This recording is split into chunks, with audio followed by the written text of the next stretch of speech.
সকল বন্ধুরা যে যেখান থেকে আমার এই ভিডিওটি দেখছেন তাদের প্রতি আমার অসংখ্য ভালোবাসা রইল। আজ আমি আপনাদের জন্য নিয়ে এসেছি দুটি পাকা কলা আর দুইটি ডিম দিয়ে ভীষণ মজাদার স্বাদের একটি তেলে ভাজা কেক রেসিপি। এই নাস্তাটি খুব সহজে তৈরি হয়ে যায়। এর জন্য আমি দুটি পাকা কলা, দুইটি ডিম, এক বাটি মতো সুগার আমি গুঁড়ো করে নিয়েছি, এক বাটি ময়দা, হাফ কাপ গুঁড়ো দুধ আর এক বাটি লিকুইড দুধ, হাফ কাপ সুজি, বেকিং পাউডার নিয়েছি এক চামচ, কিশমিশ, কাজু আর নেব তেল হাফ কাপ আর স্বাদ মতো লবণ। চলুন এটা কত সহজভাবে আমি তৈরি করি তা আপনাদের একবার দেখিয়ে দিই। এর জন্য আমি ডিম দুটো ভেঙে নিয়েছি আর এই ডিম দুইটি খুব সুন্দরভাবে ফাটিয়ে নিতে হবে। যত ফাটিয়ে নিতে পারবেন এই কেকগুলি ততই কিন্তু সুন্দর হবে, স্পঞ্জি হবে। সেই কারণে এই ডিমটাকে খুব ভালোভাবে কিন্তু ফাটিয়ে নিতে হবে। ডিমটা ফাটানো হয়ে গেছে, এর মধ্যে আমি দিয়ে দেবো এই কলা দুইটি কিন্তু হাতের সাহায্যেও আপনারা মাখিয়ে নিতে পারেন।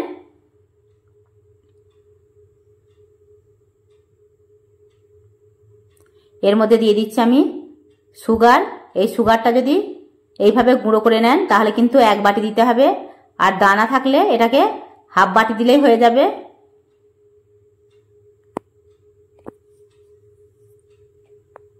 এই সুগারটিও আমি খুব সুন্দরভাবে দেখুন এই মিশ্রণের সঙ্গে খুব ভালো করে মিশিয়ে দিয়েছি। আর আমি কিন্তু বারবার এটা খুব ভালো করে নাড়াচাড়া করছি। এর মধ্যে দিয়ে দিয়েছি আমি এক চামচ মতো লবণ। এটা যত বেশি করে ফেটে নেবেন ততই কিন্তু কেকটি ভীষণ স্পঞ্জি হবে। এর মধ্যে দিয়ে দিয়েছি হাফ কাপ সুজি, আর সুজিটাও আমি এর সঙ্গে ভালো করে মিশিয়ে নিচ্ছি। সব উপকরণ আমি একে একে দেব, একসঙ্গে দেব না। আর প্রত্যেকবার আমি ভালো করে এটাকে ফাটিয়ে নেব।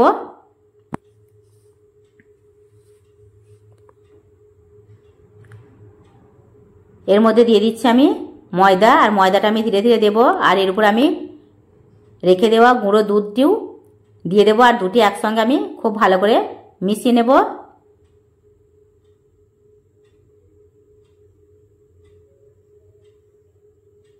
এই ময়দা আর গুঁড়ো দুধটি দেওয়ার পর কিন্তু খুব ভালো করে এটা মেশাতে হবে, তা না হলে গুটি বেঁধে যাবে।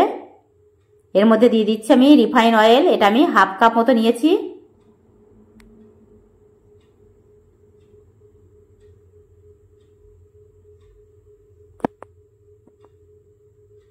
লিকুইড দুধ আমি ধীরে ধীরে দেব। এটা কিন্তু যতটা পরিমাণ লাগবে আমি দেব। আপনারা অবশ্যই এই দুধটা ধীরে ধীরে দেবেন, একবার দিয়ে দেবেন না, তাহলে নরম হয়ে গেলে এই কেকটি তৈরি হবে না, তেলে ভাজা কেকটি। সেই কারণে অল্প অল্প দেবেন। আর আমি যেভাবে এই ডোটা তৈরি করব একবার ভালো করে দেখে নিন। এবার আমি হাতের সাহায্যে এটা মাখিয়ে নিচ্ছি, কারণ আর ওটা সাহায্য হবে না, সেই কারণে আমি হাত লাগিয়েছি। আর দেখুন এটা একদমই সুন্দর সফট একটা ডো তৈরি হয়ে গেছে। এই দেখুন কতটা নরম হয়েছে, দেখে বুঝতে পারছেন। এটাকে আমি ঢাকনা দিয়ে রেখে দেব। আধা ঘন্টা পর আমি এই কেকটি তৈরি করে নেব। আর আধা ঘন্টা পর আমি চলে এসেছি। দেখুন এখান থেকে আমি অল্প অল্প করে ডো নেব আর হাতের সাহায্যে এটাকে পাকিয়ে একটু এই ধরনের চ্যাপটা করে নেব। আর এর মাঝখানে দিয়ে দেবো কাজু অথবা কিশমিশ, আপনাদের যেটা পছন্দ সেটিই দিতে পারেন। আমি দুটো দিয়েই করে আপনাদের দেখাবো।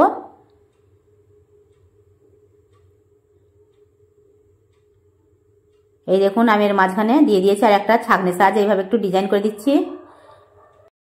হাতের কাছে থাকা এই ধরনের ছাঁকনি দিয়ে খুব সহজে দেখুন একটা ডিজাইন তৈরি হয়ে যাবে।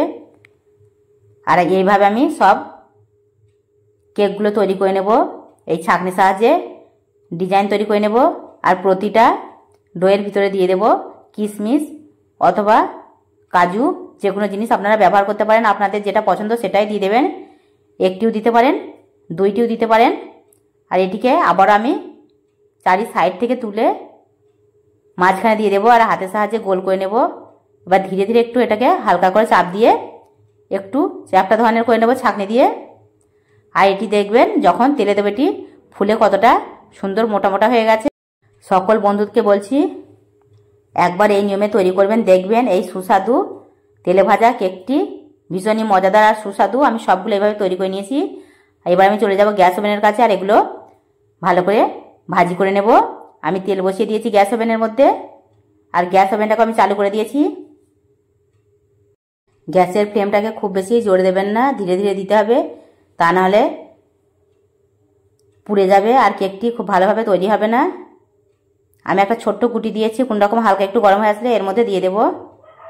এইগুলি আমি ধীরে ধীরে এই তেলের মধ্যে দিয়ে দিচ্ছি, আর এটা খুব ধীরে ধীরে হবে, তাহলে দেখবেন এটি খেতেও ভিতর থেকে একদম সুন্দর স্পঞ্জি নরম হবে।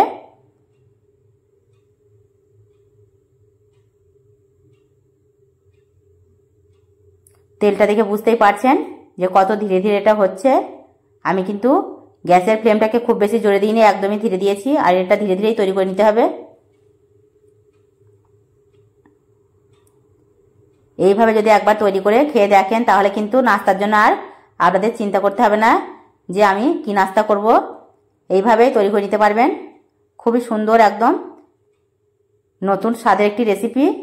সকল বন্ধুকে বলছি এইভাবে তৈরি করবেন আর খেয়ে দেখবেন। আর ভালো লাগলে এই ভিডিওটা লাইক করতে ভুলবেন না, বেশি বেশি করে শেয়ার করবেন।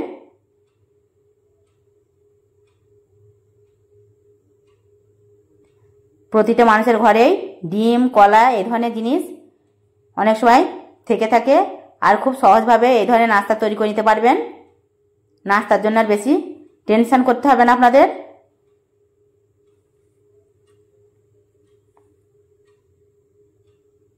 এটি ধীরে ধীরে আমি উল্টে দেব। আমি একটা ছাঁকনি নিয়েছি, আর এই ছাঁকনির সাহায্যে আমি ভালো করে এক সাইডটা হয়ে গেলে আর অন্য সাইডটা আবার ধীরে ধীরে উল্টে দিচ্ছি। আর এই কেকটির কত সুন্দর কালার আসছে সেটা তো দেখে বুঝতেই পারছেন। আর এটা ফুলে কতটা মোটা মোটা হয়েছে। তেলে ভাজা কেক রেসিপি এক অসাধারণ রেসিপি, তাও আবার কলা আর ডিম দিয়ে ভীষণই সুস্বাদু একটি রেসিপি। এইভাবে তৈরি করবেন, দেখবেন আপনাদের ভীষণ মজাদার একটি রেসিপি তৈরি হবে। আর প্রতিবার কিন্তু আপনারা এই নাস্তাটি খেতে চাইবেন। এটি তৈরি করাও কিন্তু ভীষণই সহজ, কোনো ঝামেলা ছাড়া। দেখুন কত সহজভাবে এই তেলে ভাজা কেকটি তৈরি হয়ে যাচ্ছে।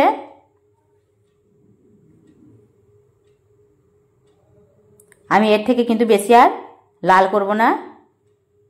আর এটা যেহেতু খুব ধীরে ধীরে আমি তৈরি করছি, এর ভিতরটা খুব সহজভাবেই হয়ে যাবে। আর আমি সবগুলো একটা ছাঁকনির সাহায্যে তুলে নিচ্ছি এই তেলটা ঝরিয়ে।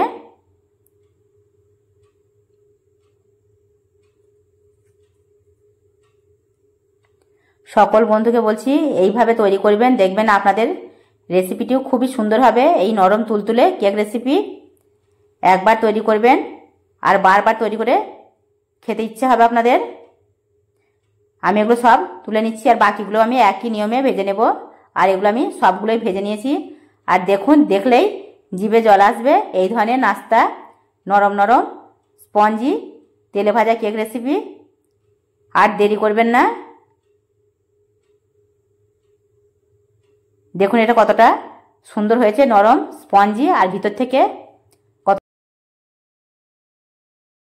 কতটা সফট হয়েছে দেখে বুঝতে পারছেন। এটা এইভাবে তৈরি করুন আর খেয়ে দেখুন।